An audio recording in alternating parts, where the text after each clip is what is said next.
Ayúdame por favor a completar la siguiente lista. Glorificación, santificación, ¿y qué palabra nos falta allí? ¿La tienes? Repito las dos primeras palabras. Glorificación, santificación, ¿qué palabra nos falta entonces? Cierto, nos falta la palabra justificación. Tres palabras que, en resumen, engloban lo que implica el plan de la salvación. Cristo nos justifica, Cristo nos santifica y Cristo también espera glorificarnos para llevarnos a su reino. Es el plan de la salvación en tres palabras. Bueno, si tú recuerdas, la semana pasada, cuando estudiamos el capítulo 8, mencionamos que esos tres capítulos nos cuentan precisamente una misma historia. Pues estamos llegando al estudio del capítulo 9, en donde vamos a ver el inicio de esa historia, la introducción de esa historia. Por eso, en el capítulo 9 encontramos que Cristo aparece como un ser humano que nace en este mundo, pero también llega un momento en que se entrega como el Cordero sacrificial para darle perdón a todos los seres humanos que creen en Él y acepten su plan de salvación. Y por supuesto, ahí estamos incluidos tú y yo. El plan de la salvación inicia, esa historia del plan de la salvación, versión Daniel, inicia en el capítulo número 9. Pero el capítulo 9 habla de muchas más cosas. Y en esta ocasión quisiera proponerte que nuestro estudio lo dividamos con tres palabras claves, o en tres palabras claves. La primera palabra que vamos a estudiar en el capítulo 9 tiene que ver con el asunto del tiempo. Sí, porque si tú recuerdas, el capítulo 8 nos habla de una profecía, la profecía de los 2300 días proféticos.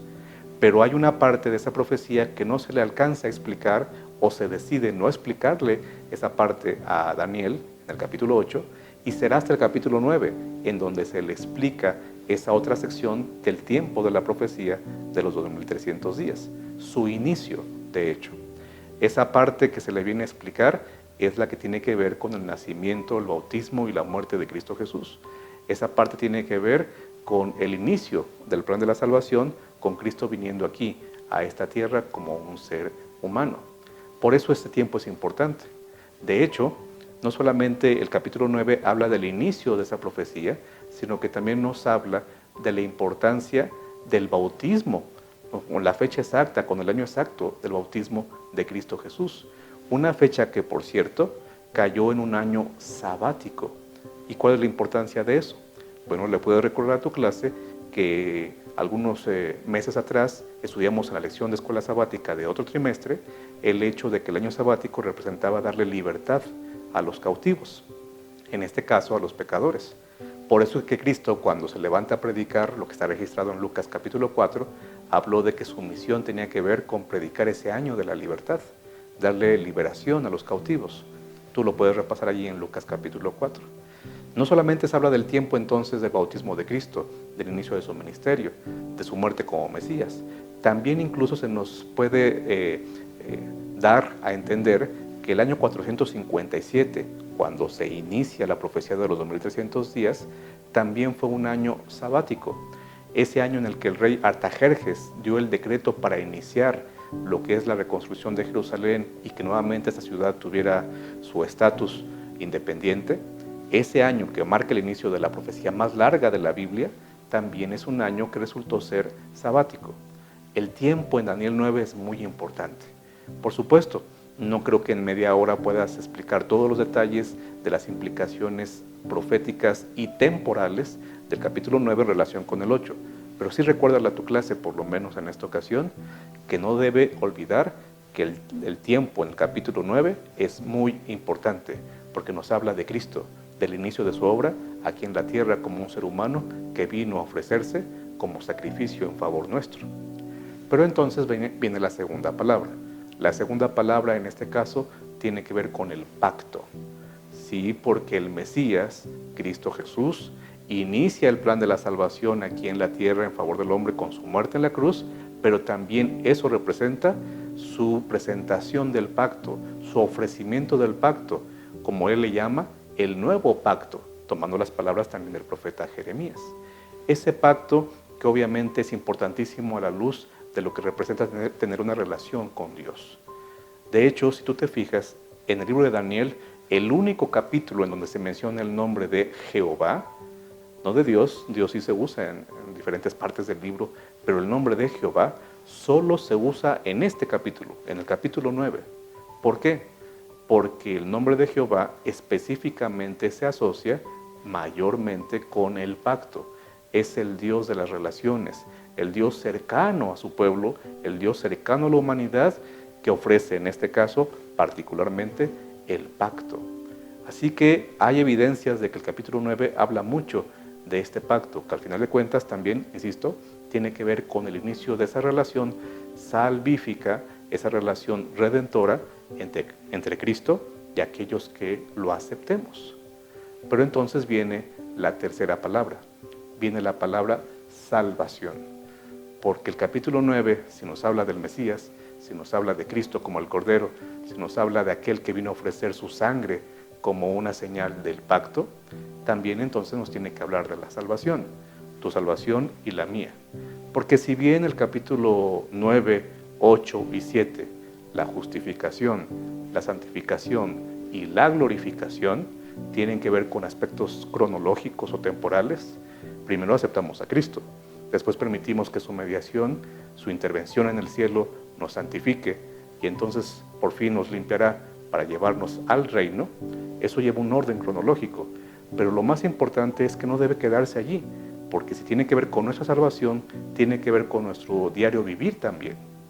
Todos los días tendríamos o tenemos el privilegio de aceptar a Cristo Jesús como nuestro Salvador, suplicar sus méritos en favor nuestro, recibir su perfecta justicia aplicada en nuestro favor, porque nosotros no producimos ninguna justicia.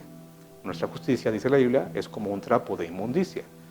Cristo Jesús todos los días tendría que darnos la seguridad de la salvación, pero todos los días también tendría que ver con el recordarnos que Él está mediando para que tú y yo podamos estar a la altura de lo que Él espera, estar pareciéndonos a Él, edificando un carácter que tiene que ver con el Dios que vive en el cielo y con un Cristo Jesús que está intercediendo por nosotros para que pronto lleguemos al cielo. No puede quedarse en el futuro, eso tiene que estar pasando también ahora, como lo estudiamos en la lección del capítulo 8, porque antes de llegar al reino tenemos que estar siendo limpiados.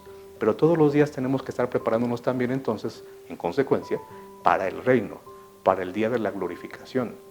No esperar hasta el último momento para prepararnos, sería ilógico, sería incorrecto.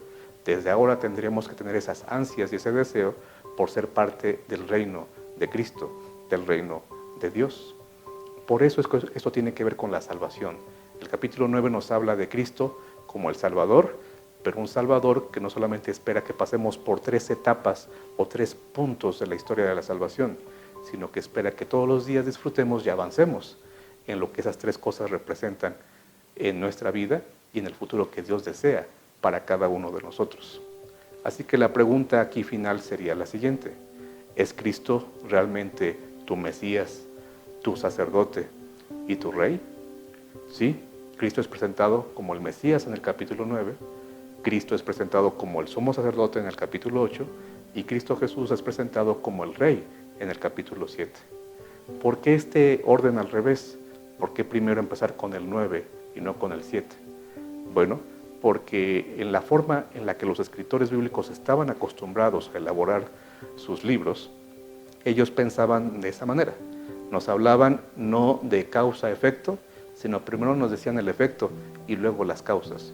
O para ponerlo en otros términos, nos contaban primero el final de la historia y luego nos decían cómo iba empezando o cómo empezaba esa historia.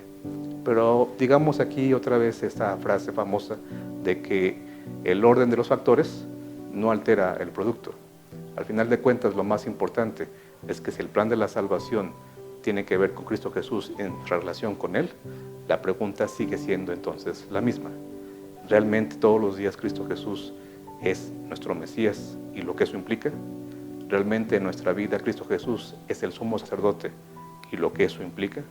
¿Realmente en tu vida y en la mía Cristo Jesús es el Rey? Aquellos que pasemos por la justificación, la santificación y la glorificación, no lo haremos porque seamos personas que tenemos mucha fuerza de voluntad o la gran capacidad de salvarnos a nosotros mismos. Lo haremos porque amamos a aquel que vino y derramó su vida como un cordero, porque amamos a aquel que está haciendo todo lo necesario en este momento en el santuario celestial para que tú y yo seamos limpiados y nos parezcamos a Él. Tiene que ver con el amor que le tenemos a aquel que estuvo dispuesto a llevar una corona de espinas para ahora llevar la corona de rey y compartirla en algún momento con nosotros, la corona de la salvación, la corona en nuestro caso de la victoria otorgada por el poder de Cristo. Sí, la historia se cuenta en 3 partes, pero es una misma historia. Justificación, santificación, glorificación. Mesías, sacerdote, rey. Todo eso es Cristo y muchas cosas más. Pero no olvides decirle a tu clase que lo más importante es que esas 3 funciones, esos 3 momentos de la salvación, sigan ocurriendo constantemente en nuestra vida. Sigan siendo importantes en todo lo que hacemos, en nuestra forma de ver la vida y en nuestra forma de tener nuestras prioridades de cara al reino de los cielos. Dios te bendiga y te use poderosamente al exponer este capítulo delante de tu clase. Yo te espero aquí la próxima semana.